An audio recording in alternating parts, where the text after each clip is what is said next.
Hi, it's Lynn from Bypass to a Leaner Lynn with my week 13 and 14 and my 3-month Surgiversary update. And I'm late, a lot late. I don't know. Life has just gotten busy. It seems like every night I've been out and I work for a living and I just can't seem to get around to it. Today's a good day to do it though, 'cause it's nasty and rainy outside, so don't really want to go anywhere. Um, at any rate, did record this video before and couldn't get it to upload, so here I go again trying to upload or record and upload again. Um, at any rate, let me start out with my stats. If I can get to my stats. Okay. My highest weight ever when I started was 331 pounds. My surgery weight was 279 pounds.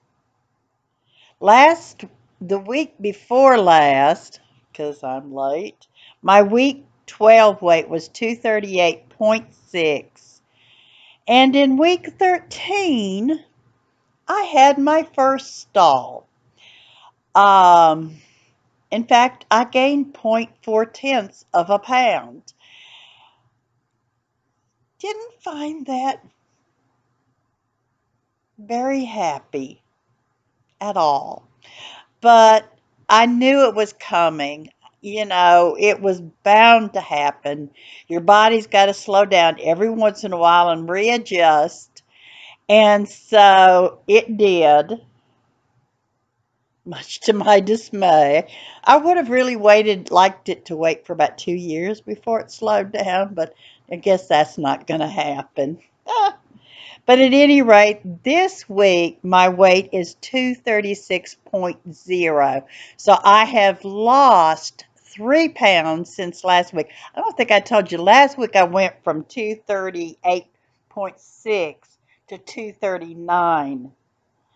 And not only did I go to 236 this week, but my BMI dropped from 44 to 43. So I'm slowly but surely getting out of the super obese range. I would really like to get out of here. Um, but at any rate, all of this represents a 43-pound loss from surgery and 95 pounds from my highest weight. I am so close to 100 pounds lost, and I'm so excited for it. So I'll probably stall again next week because I'm excited for it.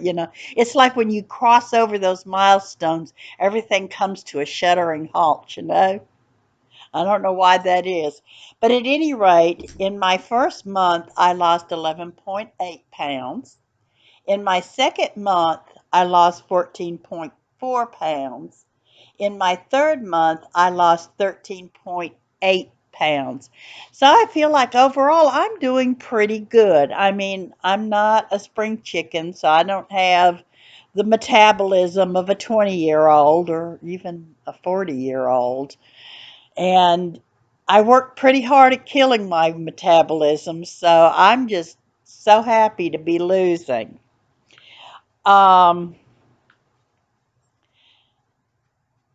I'm trying to find my notes for the things that I want to talk to you about, because otherwise I'll just go on forever and ever saying absolutely nothing. I do want to thank my subscribers. I checked yesterday and I've already forgot how many I have. The last time I checked and remember, I had 93 subscribers, which is just absolutely awesome. I mean, golly gee. I mean, 93 people willing to listen to me blither on. That's pretty awesome. Um, But I just want to thank all of my subscribers, and I love all of you. I thank you for the support and for your response to me. And I just hope that my experience will influence somebody else's experience.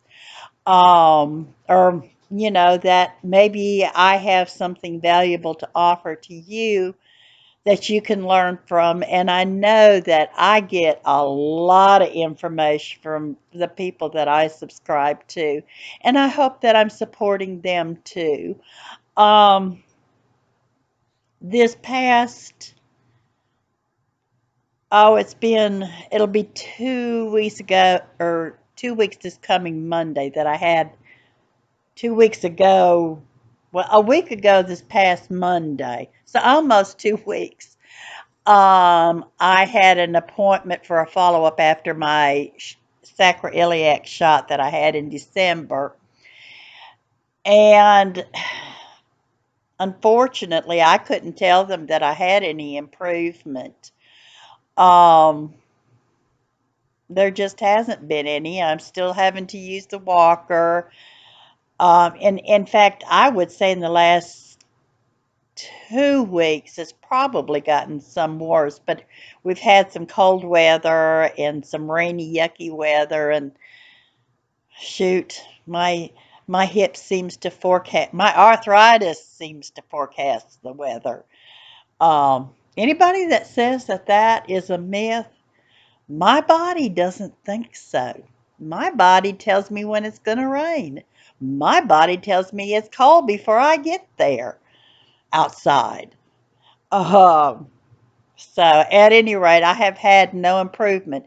So when I went, they decided to go ahead. Well, number one, they're debating over whether it's really my SI joint, whether it's some muscle, or it's my back, or it's my hip referring pain to my back, or my knee referring pain to my hip to my back. They have all sorts of options, and really all I want is for them to figure it out and fix it, because I'm really tired of my walker, and I'm really tired of hurting. I mean, I use the walker as much because I'll be walking along and all of a sudden it's just like my back just gives out, and I find myself starting to fall, and at least the walker is there for me to hang on to, so I don't fall, and it helps with the pain. I don't know why it does, but it does help with the pain, because I can't walk very far without it really, really being painful without the walker.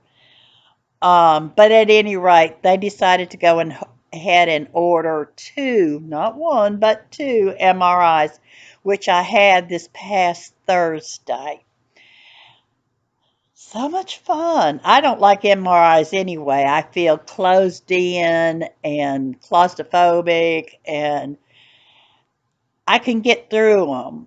And this one, at least, the first MRI that I ever had was in a closed unit.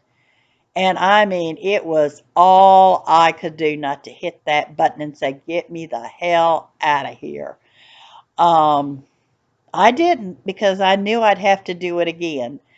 And I know that if it was really bad, sedation would be an option, but it's bad enough having to go for an MRI. I sure don't want to have somebody go with me and inconvenience another person. Um, but at any rate, the first MRI was on my hip with contrast, and I didn't realize what with contrast meant. I mean, it was not fun. I thought it was going to be like an IV or something I swallowed, or I don't know why I thought that, because when I think on it now, it makes a lot of sense. But they sat there and put a shot of contrast into my hip joint, and it was painful. The radiologist couldn't find my hip joint to save my life. I don't know how many times he moved that needle around, but every time he'd try, it'd be like, oh, oh. oh, ow, that hurts. So they finally got it in, but it took them, I don't know, 9 or 10 tries, I think. A lot of ows. Um, then I had the MRI, and that took about 30 minutes. Then they did the second MRI, which fortunately did not have to have contrast, and it was on my back. So they're looking to see where that could be problematic, I guess. I just want to know. So, and then I have an appointment on the 7th of February for a follow up to check, um, how, to find out what the results are. I'm sorry, my brain just went bye bye. It does that on occasion. Um, the thing that really complicates my SI joint problem, or whatever it is, I still think it's my SI joint, but you know, who am I? I don't know anything. I don't know how I feel. I don't know that my bottom feels like it's spreading out and falling apart, but I don't know. But at any rate, what gets to be a real problem is, a lot of people with gastric bypass have problems with constipation. And I know this might be too much information, but it is part of the problem. Um, I have a hard time going because it hurts when I go. That joint just, and my bottom back will just throb while I'm doing it, and for 30 minutes, an hour later. And it's just a very painful situation no matter what I do. And so not only am I having troubles pooping because I have had a gastric bypass, but I have trouble because it hurts. It just flat out hurts. And so I don't know. I don't know what the solution is, but somebody needs to figure it out. I don't know what the solution is. They had talked about doing radio frequency ablation, which is where they use sound waves to deaden nerves. And I'm a willing participant. I figure a numb butt is better than a hurting butt any day of the week, and twice on Sundays. But at any rate, I have had some NSVs, and they're like me, a little strange. Um, I found out I was in the bathtub taking a shower, and I got a little far from the edge, and I was trying to put my foot over to get out of the shower, and realized I couldn't quite make it, and I hopped. I hopped to get closer. I did it without even thinking about it, and my foot actually came up off the bathtub, and I hopped. Do you know how long it's been so I could get my weight up off the floor? I mean, other than lifting a foot, hopping is not jumping, hopping is not happening. In fact, there's a test that I give my kindergarteners, or my children that are five. Um, it's called a Battelle inventory, and it's basically just a test. It's just a screener to check to see whether they are developmentally appropriate. And the state of Mississippi, unfortunately, requires it to be given to all children 5 and under. So, there you have it. And one of them is on motor skills, and one of the things they ask the children to do is hop, or hop and skip. Actually, more skip, because when you skip, you kind of hop, and then you move forward, and you hop, and it's kind of a hop skip kind of thing. And I'll try to show them how to do it, and I can't hop, and I might actually be able to do it now. Who knows? I usually have to go find somebody to skip for me so they can show, so the kids that don't understand what skip means can see it and so you can kind of demonstrate it to them. So I can hop. My stationary bike seat is too far back because I have lost weight, and so I sit further back on the seat because I'm skinnier because I don't have as much butt anymore. And I need my brother to come over and adjust the bike because I just can't seem to do it by myself. On my walkers, I've got a rolling walker and it's got a seat on it that, if you get tired, you can sit down. Mostly I use it to put stuff that I'm carrying inside or carrying down to the office or whatever. And that's what I mostly use the seat for. And it's handy for putting things in it to carry around. Um, but when I first got the walker, when I'd sit in the seat, it was kind of a squeeze to get in, like my butt would rub on the arm or on the walker part where it becomes kind of like a rail when you sit down. Um, and now I sit down and nothing touches. It's just down to the seat. Um, my slippers are getting too big. I didn't know slippers could. I'd be walking along, and all of a sudden, the slipper goes flying because my feet are have shrunken. They won't hold them on anymore. And that's all for the NSVs that I can think of. And the one other thing that I thought to mention was hair loss. So far, so good. I'm 3 months and a week out. And so far, I have not had any hair loss. I can go like that and there's no hair in my hands. So I'm hoping maybe I've escaped it, but I know it can still happen and it probably will, and I probably won't like it, but you know, it is what it is. It's probably going to happen, but boy, it sure would be nice if it didn't. But at any rate, that's really all I've got to say or talk about. And I really love you guys, and I just wish you a very, very blessed week. If you haven't subscribed already, hit the subscribe button and hit the bell so you can get notifications when I post. Probably late. Um, and if and also hit the like button because somehow that makes me more present on the internet.